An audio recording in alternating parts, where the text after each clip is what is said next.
Hello and welcome to Verbling. I'm teacher Oakley, and in this next hour we will be continuing our series of classes looking at collocations, that is to say vocabulary. This is a vocabulary class. We'll be learning collocations, or words that are commonly in conversational English spoken together in groups, like adjective and noun combinations, verb and object nouns, and such. Sometimes simple two-word combinations, sometimes much more phrasal, many more words, sometimes expressions, sometimes idioms. Okay, we'll be focusing on the specific topic of war and peace today. Okay, so learning vocabulary about war and peace. We're going to read some various passages and reading material and talk about the collocations in them. Hopefully, a lot of material, but if we get through it, we can do some exercises together to check our understanding. Alrighty, let me welcome students to the class. Hello, Heidi. Hello, nice to see you again. Nice to see you. Welcome to the class. Mm-hmm. Hello, hello, Sasha. How are you? Hello. Yeah. Can you hear me? Hi. I'm setting up my microphone. Yeah. Okay. It's good. You're good. All right. Welcome to the class. Hi, Mustafa. Hello, teacher. Good to see you today. Likewise. Hope you're doing well. Thank you. I'm doing good. I'm hanging there. Great. That's always good news. Hello, Senia. Always a pleasure. How are you today? Hello, thank you. I'm good. Great. Okay. Let's get started. Other Verbling students who would like to join the class, just pop on in. Don't worry about being a little late or jumping in the middle of the lesson. It's not a problem. Okay, let's get started. I'm going to open up a little passage about war, a little narrative about war. We'll take turns doing a little bit of reading, and we're going to talk about the collocations that we run into. Okay. Okay, Heidi, you can start us out. And Heidi, this is obviously, well, maybe not obvious to everyone. I don't know if everyone knows this. Today, this my topic of the day is particularly timely in Japan. Yes? Yes, it's tomorrow. 2 days later, the Memorial Day of end of war. 2 days of okay. Memorial of the end of war. Yeah, that's right. I think. But I forgot. Soon. Today it's coming up soon. Hiroshima Today. Memorial Day, and that's right. 2 days later will be Nagasaki again, and the 15th is the end of war. I think. I'm not sure. I think you're right. I think that's exactly it. I'm sure about Hiroshima and Nagasaki. So recently on TV always broadcast something about war. I was annoyed. You were annoyed? Yeah. All the people, why? Yeah, all people appeared, and he talked about his memory of war. So I don't listen to that anymore. Right. Yeah, I've seen similar programs myself on whatever CNN and so forth. Yeah. Okay, if I could have you hold on just a second, Heidi. I'd like to welcome a couple of students to the class who just entered. I want to say hello to Matus. Hello, Matus. Hello. Hey, long time no see. Good to see you. Yeah. Good to see you too. All right, welcome to the class. And Rebecca has joined us again. Hello, Rebecca. Hi, how are you? I'm fine. Good. Yeah. Rebecca, I'm not sure what you're doing there. It sounds like you're doing some plumbing or something. Okay. All right. Thanks for putting on your mute button. Okay. Thank you very much. All right. We'll talk to you in a little bit. Heidi, can you start off reading this little narrative? Go ahead and read, I don't know, a couple sentences at least. Okay.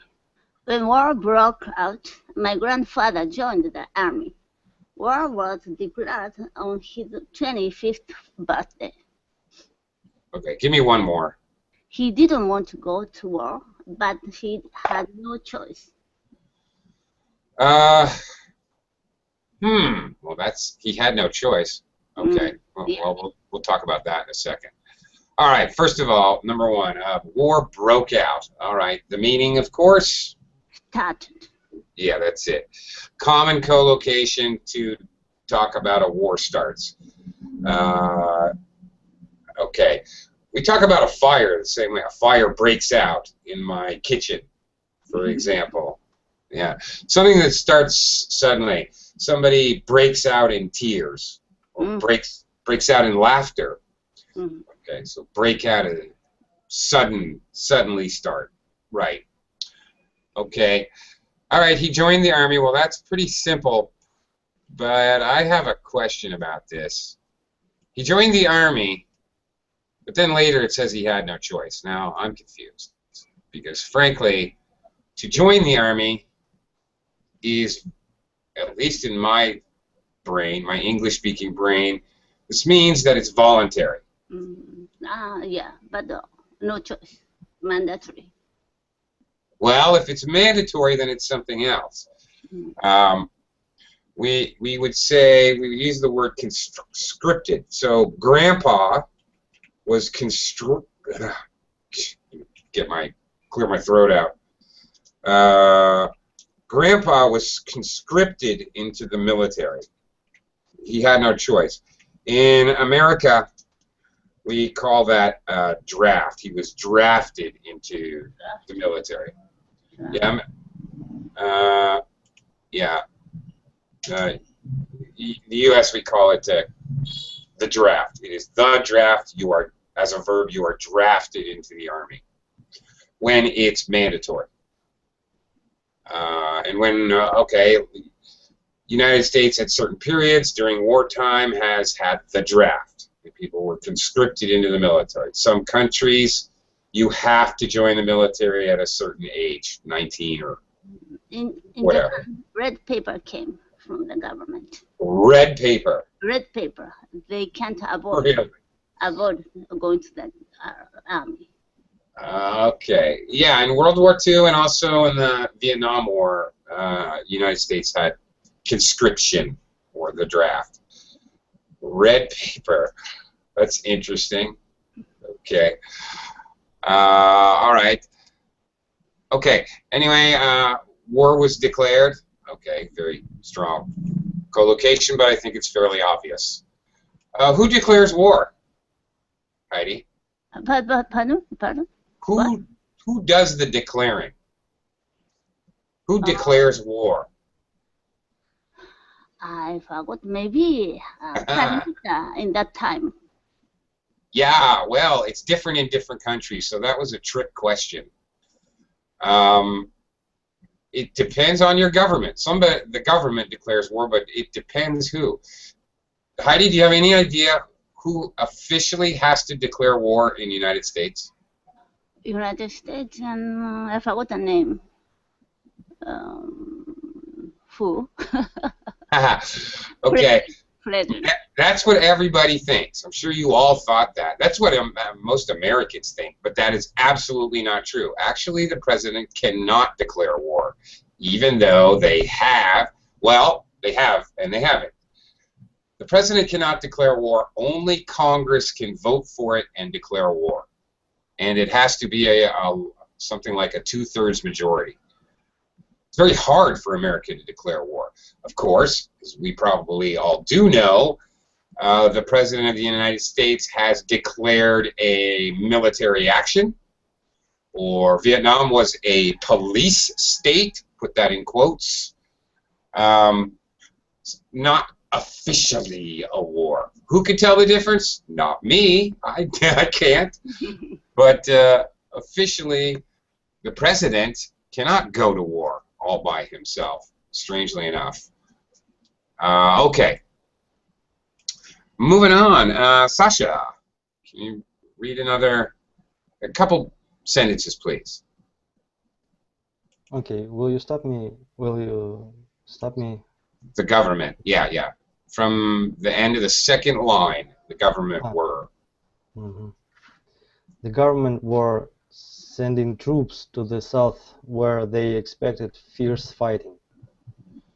At first, there were just minor incidents, but soon it developed into all-out war. Okay, let's look at some of the collocations. Fierce fighting, all right, obviously an adjective and a gerund noun form. I guess the meaning's pretty clear, or maybe not. Sasha, what is fierce fighting? Maybe you can say ruthless, very hard fight. Yeah, okay, intense fighting. You could say, you could collocate intense fighting, fierce fighting. You wouldn't say ruthless fighting, although that is the idea. Actually, I'm not saying you're wrong. It's just not a normal collocation. But yeah, that's the idea. Minor incidents. I can actually think of in war, I can think of a much better collocation that would fit here, which I think is much more common. And that is minor skirmishes. Plural, skirmishes, because incidents, but skirmish. Sasha, any idea what a skirmish is? No. First time? First time, yeah. Mm-hmm. Yeah, okay. A skirmish is a fight or a war. When you can say there was a skirmish outside the bar last night. All right. Probably 3 or 4 guys got into a fight outside the bar. Okay, but when you're talking about war, there were scattered skirmishes throughout the front line. There were minor skirmishes in the river delta. Okay, so we're talking minor fights, not hundreds of thousands of men against each other, but 10 or 12 against 20, 6 against 14, like that. That's the idea. Frankly, I think it's a much better collocation in this sentence. Much more appropriate. Minor skirmishes as opposed to the last collocation here, all-out war. Well, all-out war. All-out, you may hear, okay, other useful English phrases. Okay, here's one for you. Sasha, if you're going to fight, no holds barred. Or if you're going to compete with your business competitor, no holds barred. What does that mean? Oh, I can't even guess. Okay, to bar something, that's another word for ban or prohibit. All right, holds, to bar as a verb. Okay, I bar you from entering the building. Okay, it's not used very widely in normal conversation. But it does pop up in idioms and expressions. I think it's kind of an older word. Okay, do you know what holds are? Sasha, do you ever wrestle or watch wrestling? Yeah, both. All right. Well, there you go. Well, you know wrestling holds then. Yeah. This is where it comes from. No holds barred. No like moves. No tricks. No punches, kicks, scratches, eye gouging, hair pulling. No holds barred. Nothing banned. Nothing is out. Nothing is not a possibility. So like, everything is allowed. Is allowed. Yeah, like a cage match. Okay. Yeah. Yeah, like a cage match. There is Yeah, one rule. No rule.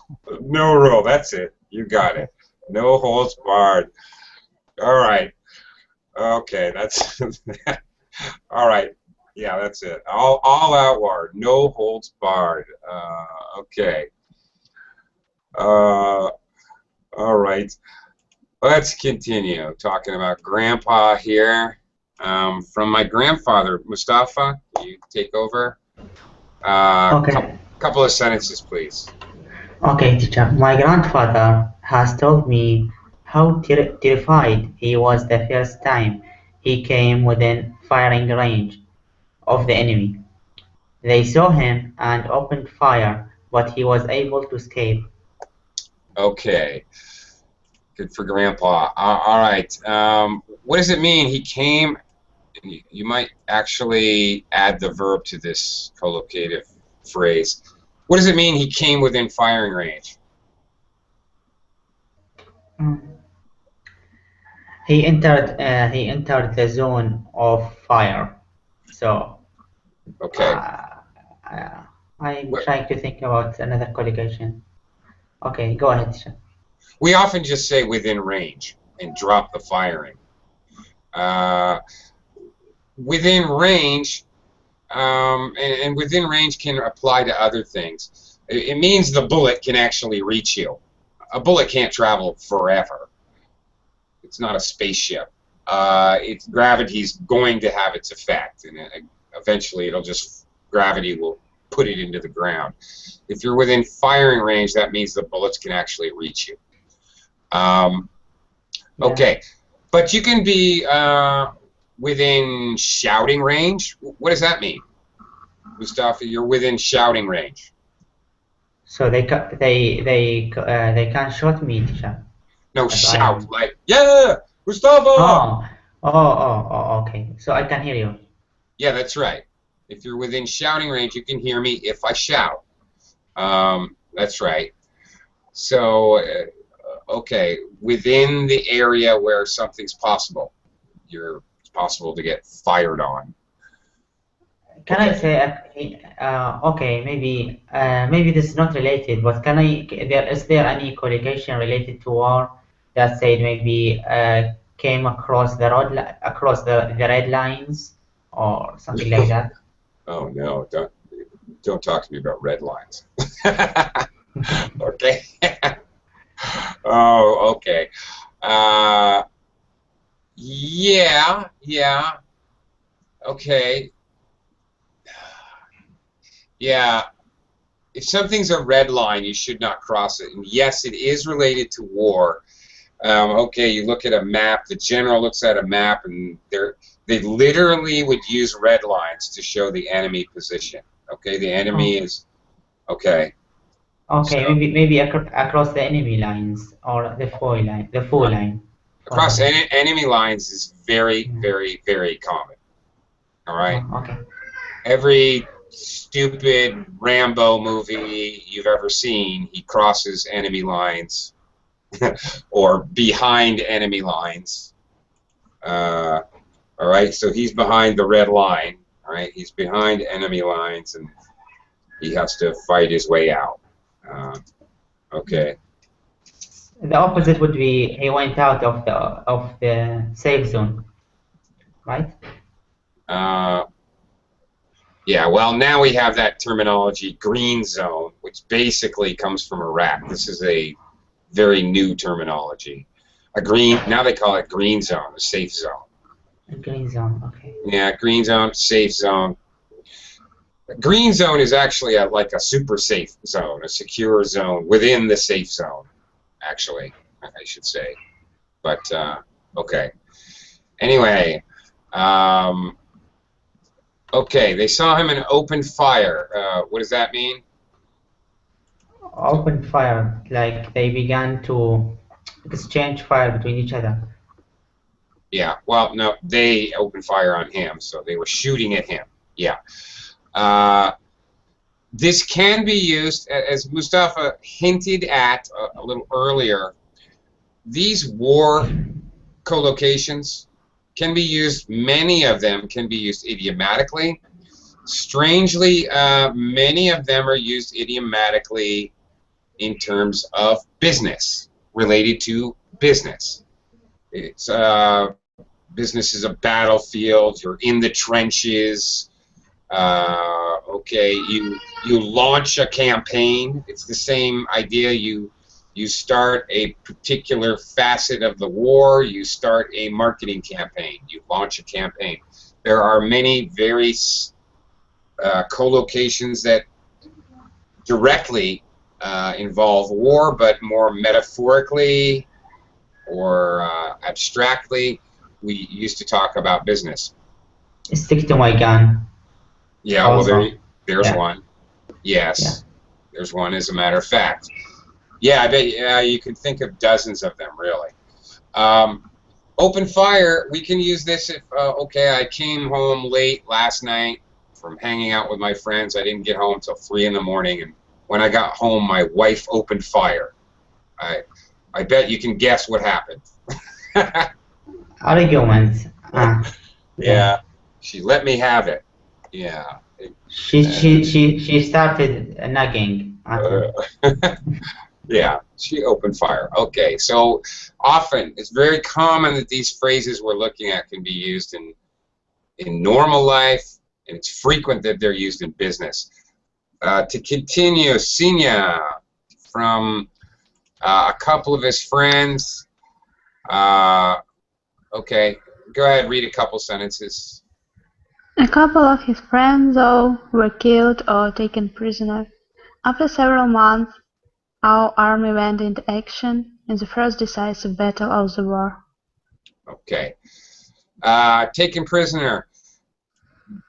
Well, that I'm sure you understand what that means. You take somebody prisoner, not have somebody prisoner, or grab someone prisoner, or this is the verb that you use. Take someone prisoner. Senior, by any chance, do you know the acronym that we use for prisoners of war, people that are missing from a war, people that are killed in a war, people that are wounded in a war? Do you know all those? Mm-mm. Not at all? Okay. No. Now, these are basically Americans use these these acronyms rather than use the whole words. Okay, so what do you think a POW is? Can you guess? No. Prisoner of war. Okay? Mm-hmm. All right. McCain was a POW. That's how we say it. He's a prisoner of war. All right. If you're MIA, what does that mean? Military. Nice try. No. Missing in action. We use this. We use this even at work. Where's Bobby today? It's 10 o'clock. He was supposed to be here at 8 o'clock. I don't know. He's MIA. He didn't call in. He didn't let anybody know what was going. He was sick or anything. He's MIA. Missing in action. All right. We use this very commonly in English. It's really common to talk about somebody who's late or missing. You don't know where they are. They're supposed to be somewhere. Okay. How about WIA? War. Yeah. Inaction. I don't know. You got the inaction part. You're getting closer. Wounded in action. All right. Uh-huh. And then the last one I want to share with you, KIA. Killed in action. There you go. Very good. Now the POW and MIA are used in common. English speakers, of course. WIA and KIA is really only used in reference to war. Pretty much exclusively. Okay. And there it is. Army went into action. All right. When we talk about the military doing things, we say in action, into action. Absolutely. As I just demonstrated with many of these acronyms. War is called inaction, euphemistically. Okay, last collocation, a decisive battle. What do you think that means? The most important battle in the whole war. Yes and no. Not necessarily. It could be, but not necessarily. A decisive battle means, it could mean that it's very important. It also could mean that one side or the other won the battle, were victorious decisively. There was no question who won. Okay? A decisive battle, for example, all right, Troops A, there are 100. Troops B, there are 10. Troop A loses nobody. Nobody wounded, nobody killed. Troop B, everyone is killed or captured. That is a decisive battle. There's no question who won. Okay, so it could be either of those things, actually. All right, moving on. Matus, can you read a couple of sentences, please? The battle raged for several days. My grandfather said he hated being involved in fighting the war, and that the only armies we should have should be peacekeeping forces. Okay, stop there. All right, another common collocation, the battle raged. What do you think that means?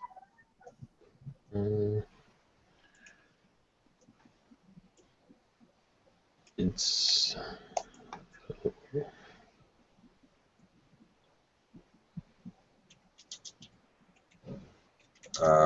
I could say let me give you a clue. I could say the battle was hot and heavy. Okay, Matus, you ever watch those action movies from the United States? Yes. All right. You ever hear one of those idiots, one of those Mel Gibson or, you know, maybe Arnold Schwarzenegger, one of those guys running in, and they say, "I'm coming in hot! I'm coming in hot!" You ever hear that? Yeah, and he's shooting his gun like a maniac. Okay, or they're driving a car in, they smash down the doors, and they're shooting guns at the same time. Okay. In war, we kind of use hot as meaning firing, shooting, throwing bombs, whatever. Fast and two things: fast and shooting. The battle raged. The battle was hot and heavy. Okay. Kind of same meaning. It was very fierce fighting. There was fierce fighting, like that. Okay. All right. Fighting the war. Well, that's kind of. I got nothing to say about that. That's pretty obvious, I think. Matus, peacekeeping forces. Who has peacekeeping forces? Soldiers who don't fight, but helping people. All right, and what organization is known for peacekeeping forces in the world?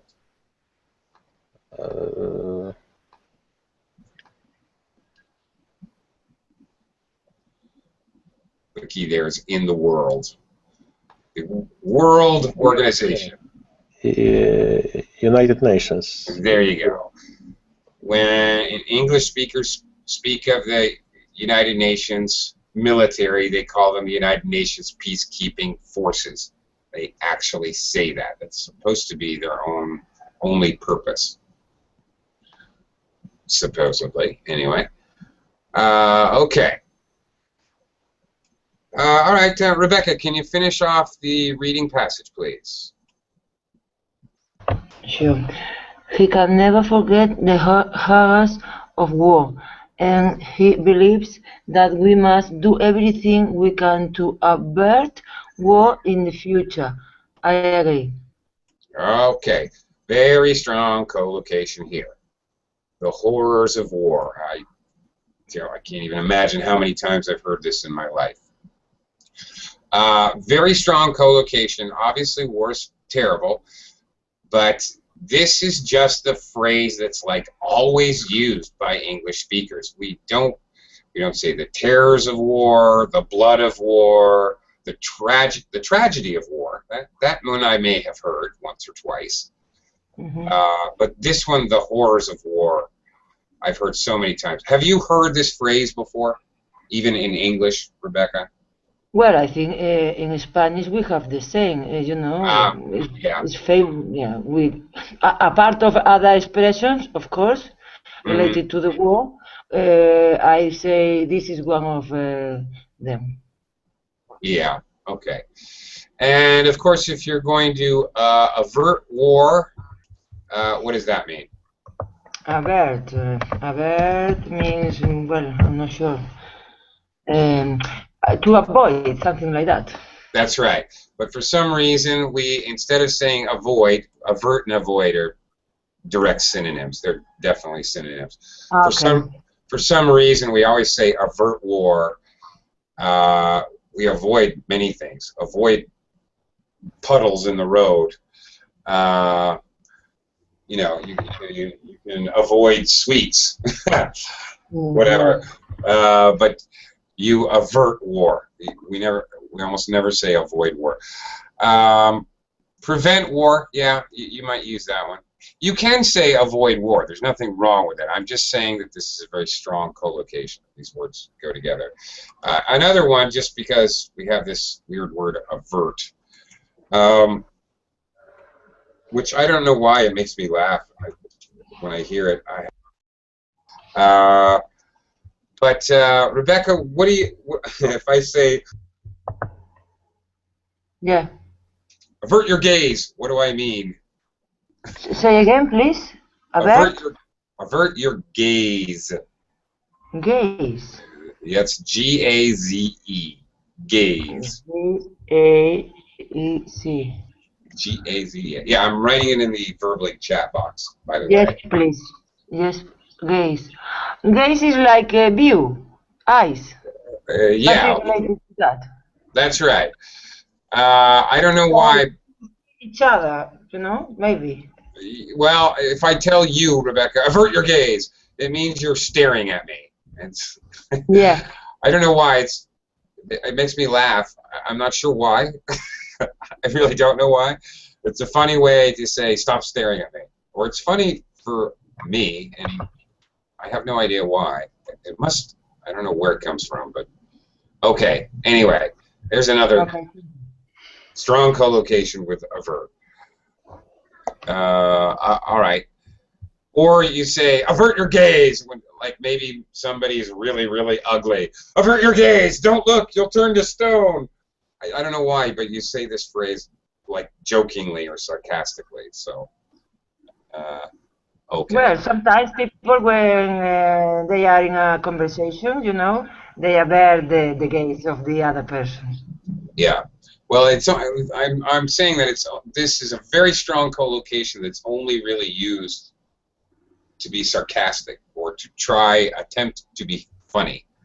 Okay. Okay. All right.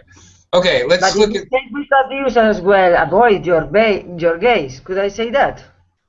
Avert. When I say avert your gaze, I'm telling you to look in a different direction. Okay. Vert.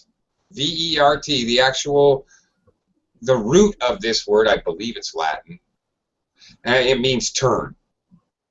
So you have all these words like revert, avert, pervert.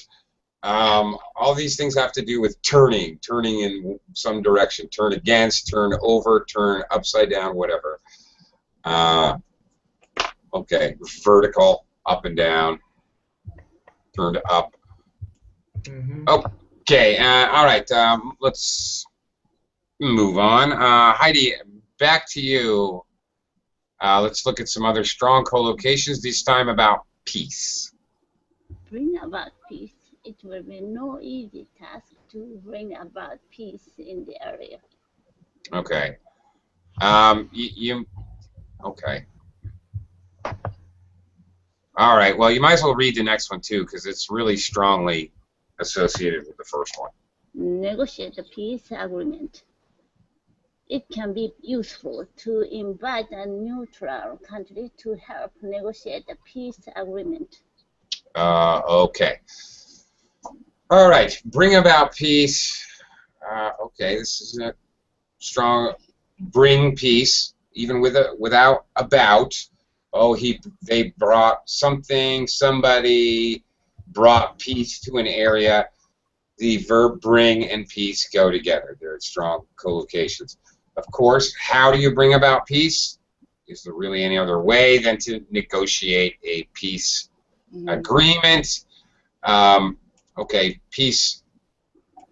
Do you know other words instead of peace agreement, other collocations? Peace agreement. Peace contract? No. No, we don't say that. Although it's the same meaning, but we don't say it.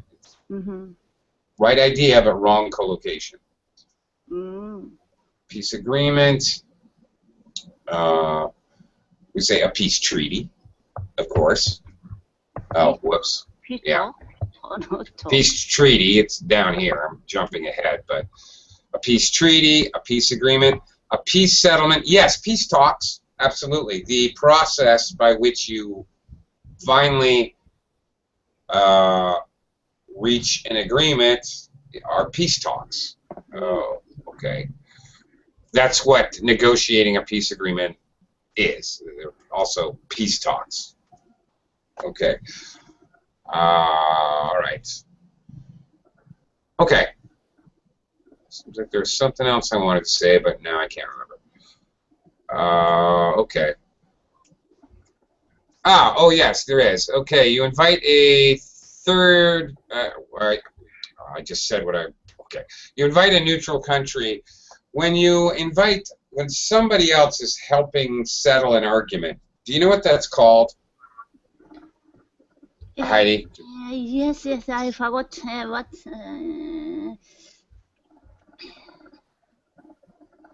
I forgot. No. Meditator? Mediator is the person. Yeah. Mediator. Yeah. Okay. The process can be called arbitration. The person can be called a mediator or an arbitrator. In arbitration, a neutral party helps you figure something out. In mediating, this is what they're talking about, a neutral country to help negotiate. Would be a mediator. You could also more informally say a third party.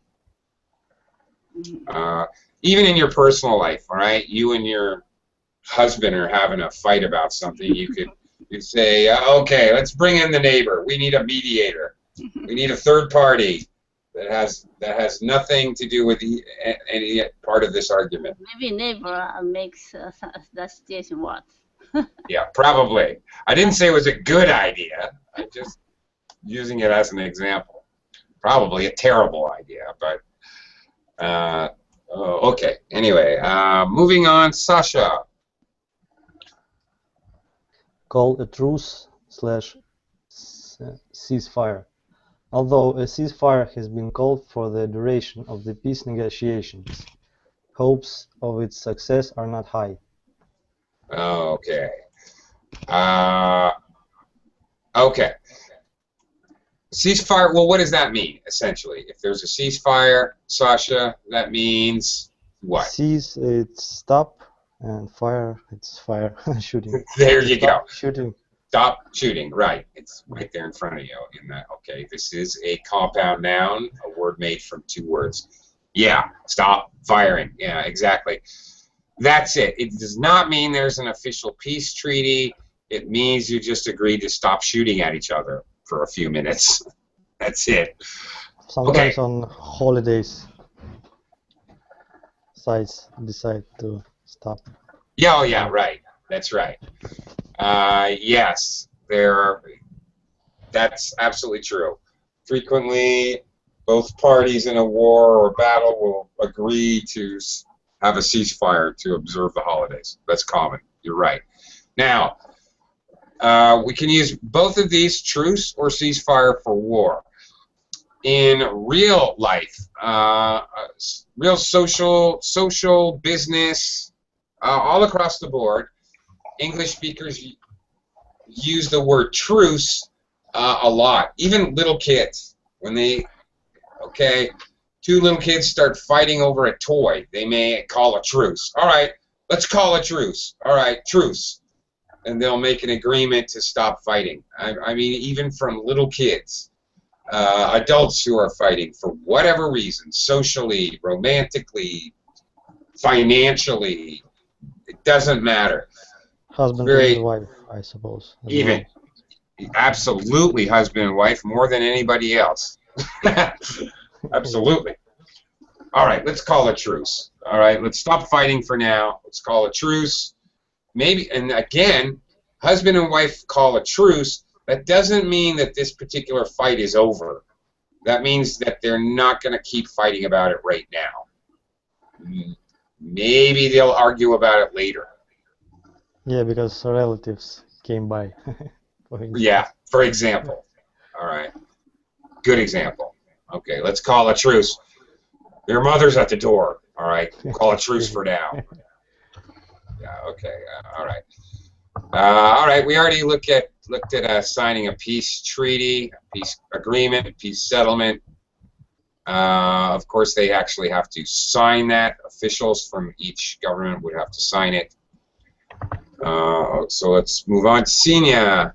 Oh, no, Mustafa, you're back. Okay, hang on, Senia. Mustafa, next one. Okay, lasting peace. Hopes for lasting peace are unfortunately fading fast. Okay. All right. What's the meaning here? A lasting peace. Continuous peace. Yeah, long term. Yes. We, on the other hand, we do not really have an expression to say a temporary. Well, yes, we do. A temporary. We don't have a word that says a temporary peace, but we do say a temporary ceasefire or a temporary truce. Temporary ceasefire is actually a very common collocation. Or temporary truce. Let's call it temporary truce. All right. Lasting peace. Okay. Ceasefire or truce is by nature temporary anyway. A peace treaty, a peace settlement, that's lasting peace. By definition, I guess. Okay. All right. Senia, next one. Peace activist. Peace activists around the world staged a series of massive demonstrations against the war. Okay. Senia, have you ever joined a peace march? I would like, but I had no time. I don't know, and my husband didn't let me go. But I would like to. Your husband. My husband doesn't let me go or won't let me go? Doesn't let me go. Yes, but I talked about the past. All right. About the past. Okay. We could have one, you know. We could do a Verbling Students and Teachers for Peace.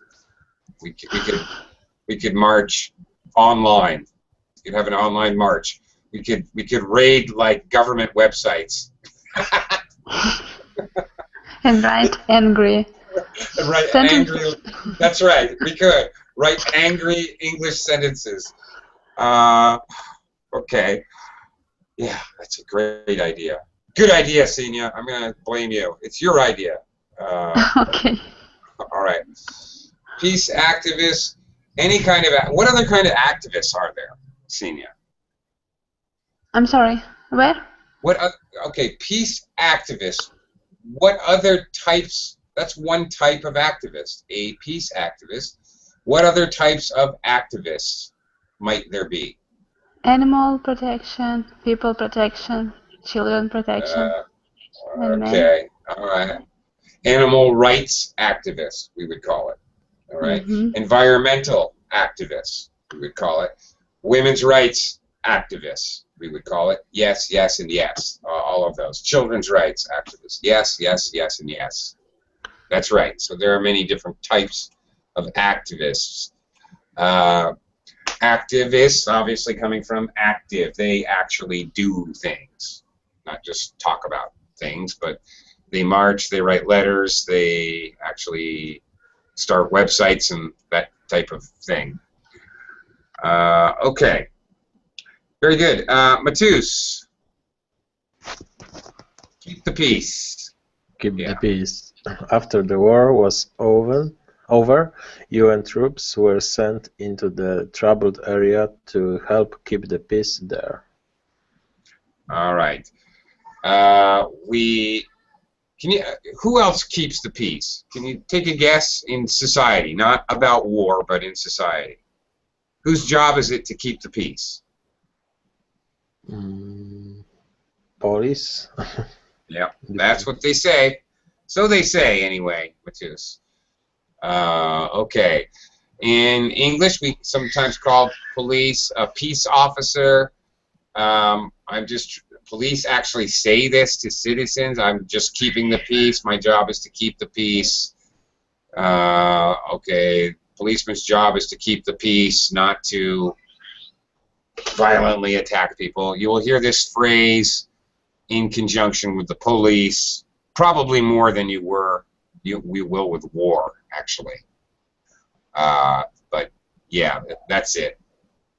Strong collocation, strong phrase, but has to do with war. It also has to often do with the police. Okay, and last one here, Rebecca. Yeah. Restore order. Soldiers were sent in to restore order after the uprising. Okay, so what are they tasked to do? What are they supposed to do? If they're restoring order, for example, what are they going to do? Well, it's like there has been a fight, you know, something. It's getting back the peace. Sure. All right, they may tell people to go home, get out of the streets. In a classroom, for instance, you know, when a teacher leaves for a while and, yeah. you know, when he's back, he restores the order again. Yeah. Kids are standing on the desk, throwing paper airplanes. Right. Everybody sit down. Everybody be quiet. Yeah. Open your book. Up. Shut up. Yeah. Okay. Good. Excellent example. Perfect example, actually. Right. So we can also use this phrase. Perfect example, teachers and students. All right. I've already mentioned that I made a few examples of these war expressions in everyday life. Let's take a look at a few more. Heidi, starting with this one here. The police fought a running battle with the football hooligans in the town center. Okay. Okay, what's the idea of a running battle? Running battle. With football hooligans, so it means police need to catch the hooligans because they destroy a lot of things. Yeah, well, okay. So there's a lot of hooligans on Elm Street, and then they're on Maple Street, and then they're on Oak Street. They keep moving.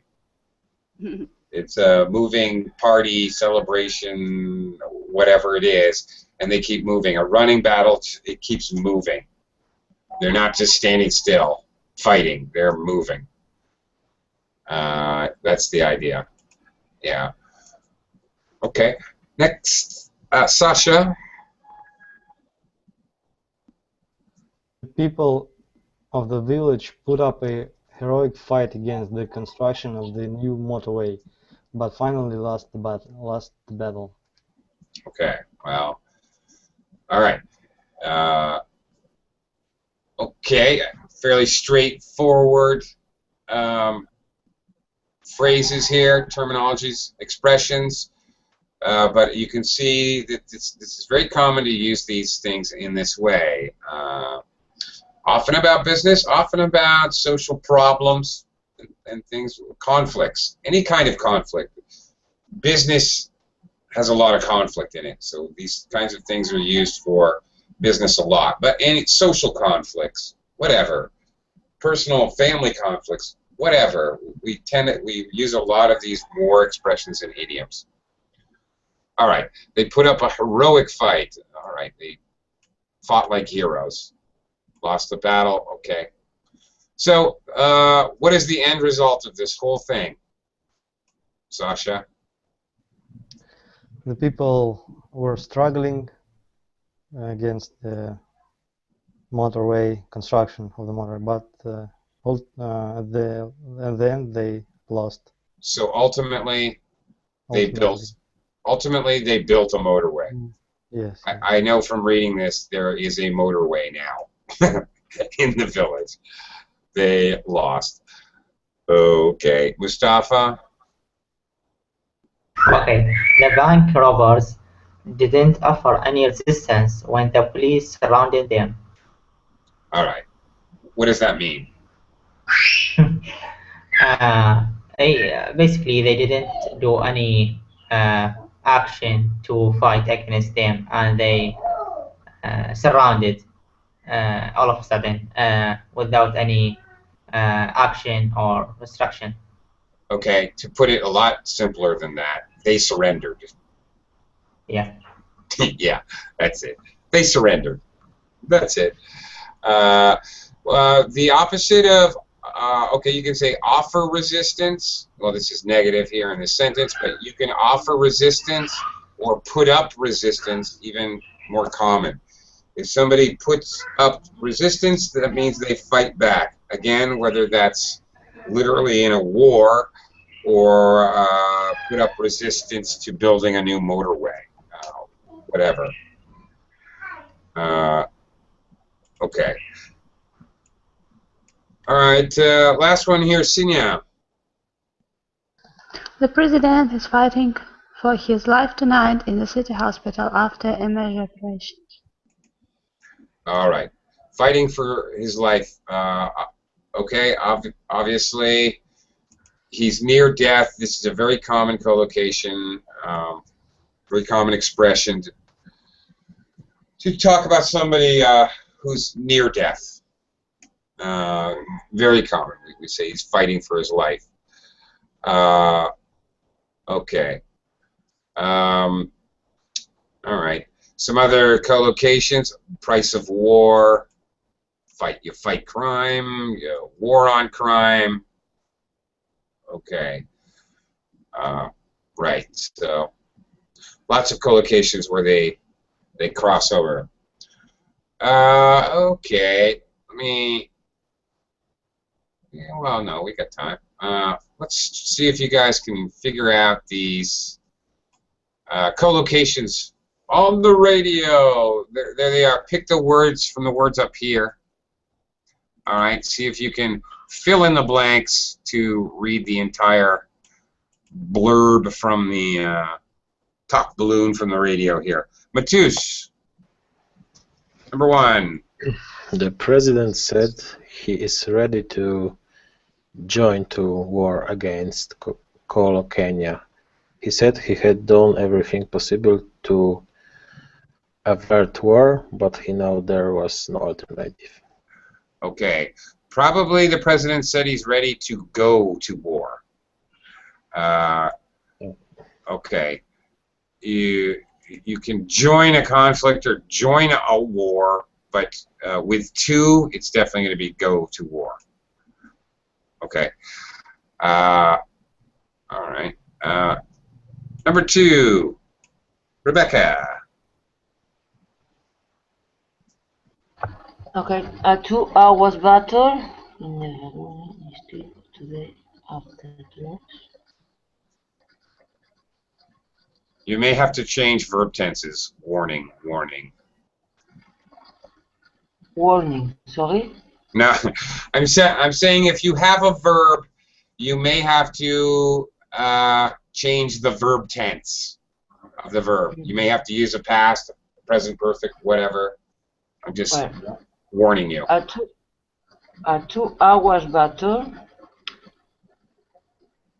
Laguni is a place. Today after drops. Okay. I can't see the whole sentence, you know, because of the icons. Thank you. At 2 hours in the London City today after drop fire on the goal position open.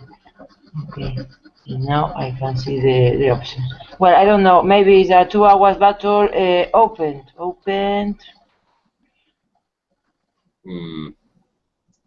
No, you do have the verb tense. Has to be a verb. You got that right. A 2-hour battle, something, not opened. Range. Yeah, that's the only other verb. Okay, Yes. Raged. In past. Yeah. Okay. 2-hour battle raged in the Raguni district today after troops opened fire. Yeah, open fire. Yeah, in past as well. Open fire. Past tense. That's right. Yeah, these words go together very commonly. To open fire, start shooting. In other words. Okay. Heidi, back to you. Number 3 over here. The army will continue to what? Not join.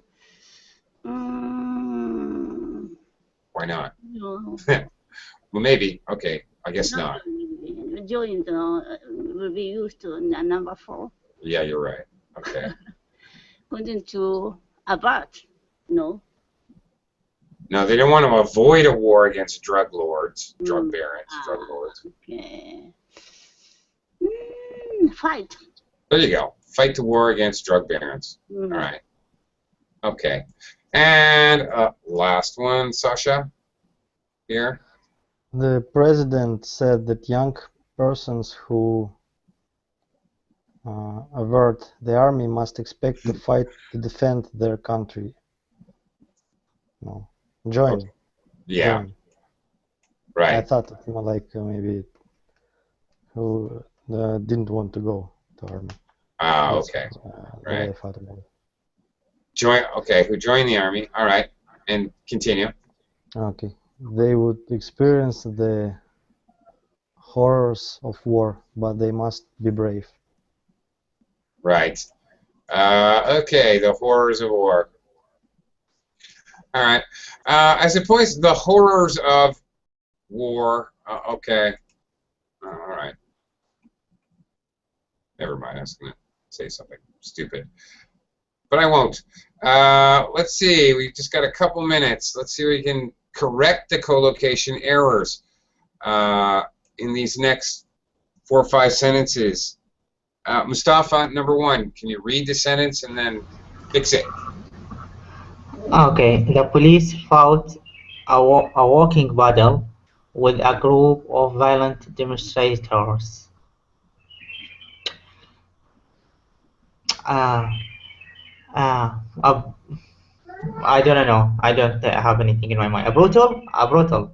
The problem is walking. A walking battle? Who walks? Who takes a leisurely stroll when you're having a fight? Oh, a running. A running battle. Yeah, Mustafa, you want to have a fight? We'll just walk up the road calmly, punching each other. All right. Yeah, that's never going to work. Oh, fun. Senia, number 2. I feel we're missing the battle to persuade the management to increase our salaries. I think persuade something, no? I think the problem is missing. You need another word. Instead of missing. They're not being successful. So. I don't know. Okay, they're losing the battle. All right. If you're fighting to get something or do something and you're not being successful, you're losing the battle. And we use this very commonly, many things. And the opposite, winning the battle, losing the battle. Any kind of conflict where you're trying to do something, winning the battle, losing the battle. Matus, number 3. The students made up a heroic fight against the plan to increase course fees. Okay, what's the problem here? Take up? Yeah, the problem here is up. It just shouldn't be there. Get erase it. Get rid of it. Made a heroic fight. Okay. Yeah, that's it. That was a trick. Okay, we're out of time. So, well, okay, Rebecca, let me give you one chance here. Yeah. I was surprised that the management committee sent no resistance to our demands. Sent, yeah. Sent is the problem, right? You could say put up no resistance, if you remember, or offered no resistance. Either one. Put up no resistance, offered no resistance. Okay, the last one, a tiny baby with a rare heart condition is fighting for his life. You need to add for his life in this one. And that's all the time we have. Thank you, everyone. Thank you very much.